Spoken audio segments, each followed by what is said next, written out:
Alright, dandahanin lang natin para sakto yung kanyang pagpasok.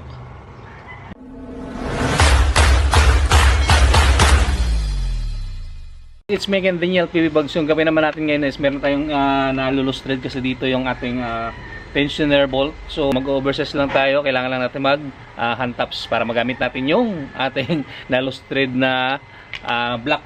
So yung block yung kailangan natin i-retread. So yan, kaya bago pa lang po sa aking channel, please click the subscribe button saka i-click nyo rin ang notification bell para lagi po kayong updated sa lahat ng video na i-upload ko.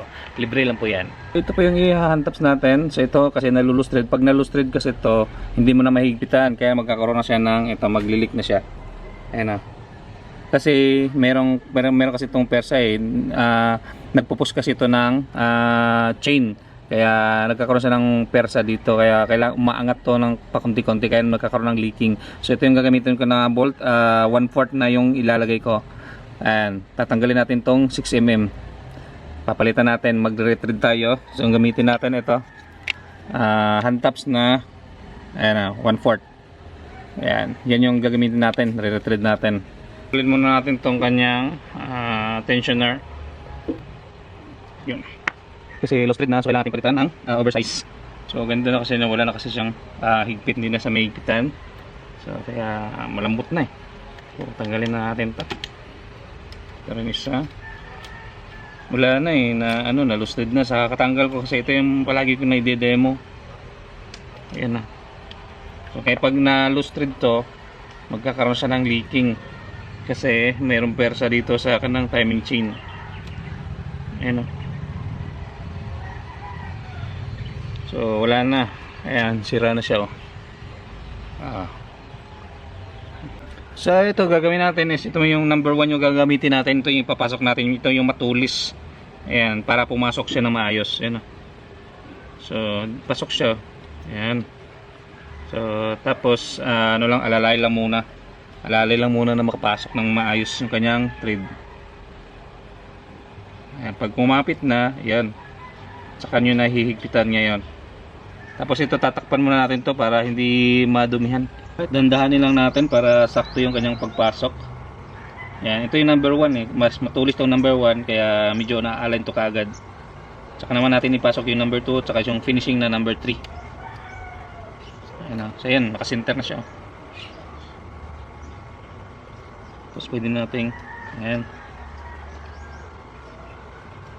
So yan, pumasok na siya.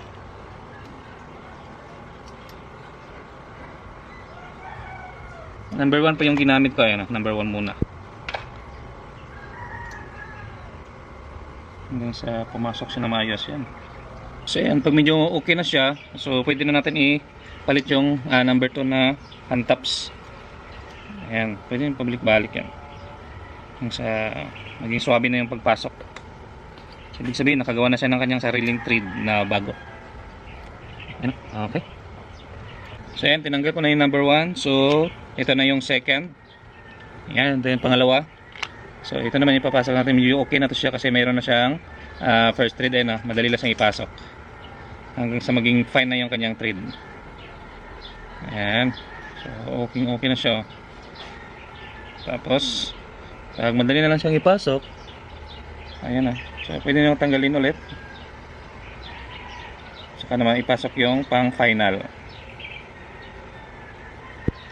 Ayan. Tapos yung number 3. Ayan, last. Ito yung medyo malaki na to. Ito yung naka full thread na yung size. Ayan o.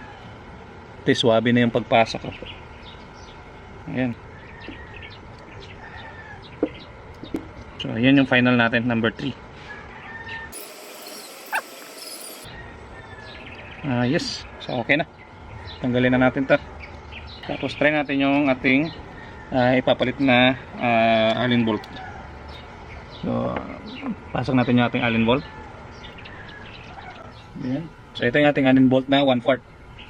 So pasok natin. Ayan. So pasok na siya. Okay. Tapos yung luma natin, ito yung maliit. So sa tingin ko, to? Maluwag na to. Ito. Pasok natin. Ito yung stock na 6mm. Pasok pa rin siya pero Wala, maluwag talaga siya. Ayan. So, ito na yung bago natin. Meron na tayong 1/4. Yan. So, ayos. So, yan lang po yung ginawa natin. Nag-overses lang natin tayo ng 1/4, bolt para magamit pa rin natin yung ating tensioner para maigpitan na natin ng maayos para hindi na magkakaroon ng leaking. So, yun lang po. Yung gamit ko na hand tops is ganoon din is 1/4 pa rin yung gamit. Ito na po yung ating bagong bolt ng ating tensioner. So, okay na siya. So, hindi na ito magkakaroon ng leaking kasi kaya na lang maigpitan ng maayos. Yan